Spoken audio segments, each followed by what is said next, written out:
Bismillahirrahmanirrahim. Assalamu alaikum wa rahmatullahi wa barakatuh.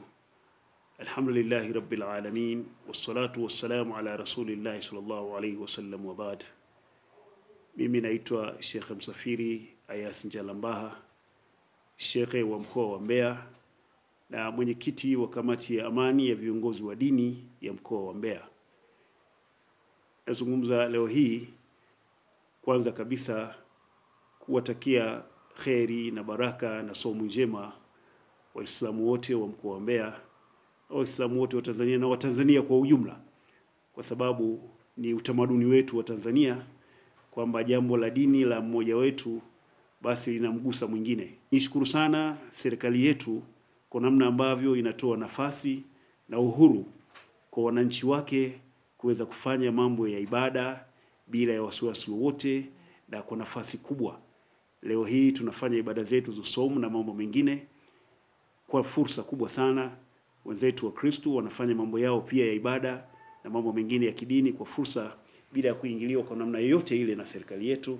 Na Watanzania kwa ujumla, mambo yetu mengi tunayafanya vizuri, na hilo limejengeka sana kutokana na kazi kubwa na nzuri iliyofanywa na viongozi wa nchi yetu, kuanzia waasisi wa nchi yetu marehemu Mwalimu Julius Kambarage Nyerere, Mzee Abedi Amani Karume, ambao waliasisi umoja na mshikamano mkubwa katika nchi yetu. Hali ambayo katika yale yaliyojengwa na viongozi wetu, nchi yetu imekuwa siku zote ina amani, mshikamano na utulivu mkubwa sana, na imekuwa ni nchi ambayo inapigiwa mfano na mataifa mengi kwa namna ambavyo nchi yetu imetulia. Na hilo, kuwepo kwa hilo, ni wazi kwamba ni kitu ambacho kinachangia na kinasaidia katika maendeleo ya nchi yetu, kama ambavyo tunashuhudia mambo mengi yakifanywa na serikali yetu katika kuleta maendeleo ya nchi yetu, iwe mambo ya kimiundo mbinu na mambo mengine mengi ya kimaendeleo ambayo tunaona hasa nchi yetu inakwenda mbele, kama treni ya mwendo kasi, bwawa kubwa la umeme na mambo mengi, mabarabara ambayo yanaunganisha nchi kwa pande tofauti, ndege nyingi na viwanja vya ndege vizuri ambayo inasaidia katika maendeleo, uwepo wa viwanda na wawekezaji kutoka nje wengi kuja kuwekeza katika nchi yetu. Kwa hivyo nikiwa kama kiongozi wa dini, haya yanayofanywa na serikali yetu yananifurahisha na yananikonga moyo mimi, nadhani na viongozi wa dini wenzangu na waumini wengi, kwani uwepo mambo hayo ni namna nzuri ya kuweza kuishi na namna ambayo nawaasa Watanzania wenzangu kwamba tutunze sana neema hizo ambazo Mungu ametupatia. Hali ambayo mkoa wetu unakwenda katika miaka hii ni nzuri ya utulivu na ustahimilivu na amani. Kwa hivyo tuchunge hali yetu iliyopo katika mkoa wetu. Sisi viongozi wenu wa dini tumekuwa tukishirikiana kwa pamoja. Ndio maana nimezungumza, mimi ni mwenyekiti wa kamati ya amani viongozi wa dini ya mkoa wa Mbeya, kwamba tunashirikiana kwa pamoja, tukijadiliana kwa pamoja kuona kwamba tunakwenda vizuri, hakuna ikhtilafu. Kwanza hakuna ikhtilafu, hakuna magomvi baina yetu sisi kwa dini tofauti. Magomvi hayo yanakuwa hakuna, tunakuwa na maridhiano. Na lengo lake ni nini? Lengo lake ni kwamba hali hiyo sasa isambae kwa waumini wetu wote, na vile vile ni kwa Watanzania wote, na kwamba kwa Wanambeya wote. Wanambeya wote tuweze kutulia, tusifate mambo ambayo labda tutakuwa tunashawishiwa na tunaambiwa na mtu yote mwingine twende tofauti. Hilo litakuwa sio jambo lenye maslahi kwetu. Kila mtu ana muono wake na ana vitu ambavyo analenga yeye, ana malengo yake. Tusije tukajiingiza katika malengo ambayo mtu fulani au watu fulani wanayo, na huenda malengo hayo yakawa sio malengo yenye manufaa kwa mkoa wetu wa Mbeya.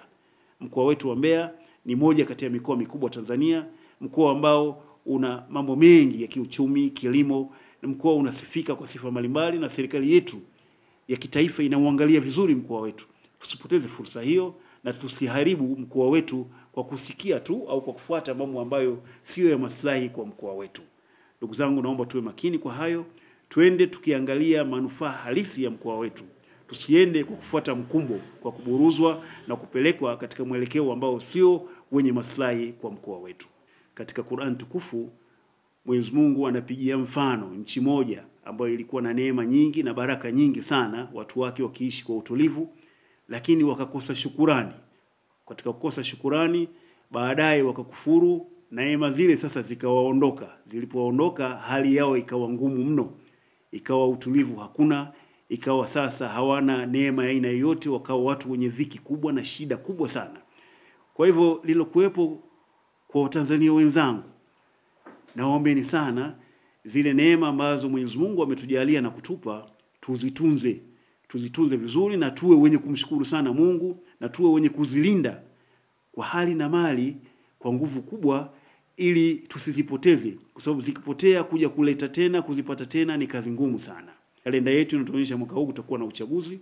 Kwa hivyo katika kalenda hiyo tufanye utulivu, na hatimaye tuweze kushiriki kwa pamoja katika swala hilo. Na serikali yetu inajitahidi kufanya mabadiliko. Ikiweza kufanya mabadiliko yote itakuwa ni vizuri. Ikishindwa, kile ambacho imefanya mpaka sasa hivi tukiendee hicho, kwa kuwa bado maisha yanaendelea. Ni wazi kwamba mbeleni serikali itaona nini cha kufanya na mambo yaweze kukaa vizuri, alimradi tu Watanzania tuweze kwenda vizuri na nchi yetu izidi kuwa kisiwa cha amani kama ambavyo siku zote imekuwa hivyo. Wabillahi tawfiq. Wassalamu alaikum warahmatullahi wabarakatuh. Crown Media. Hapa ni nyumbani.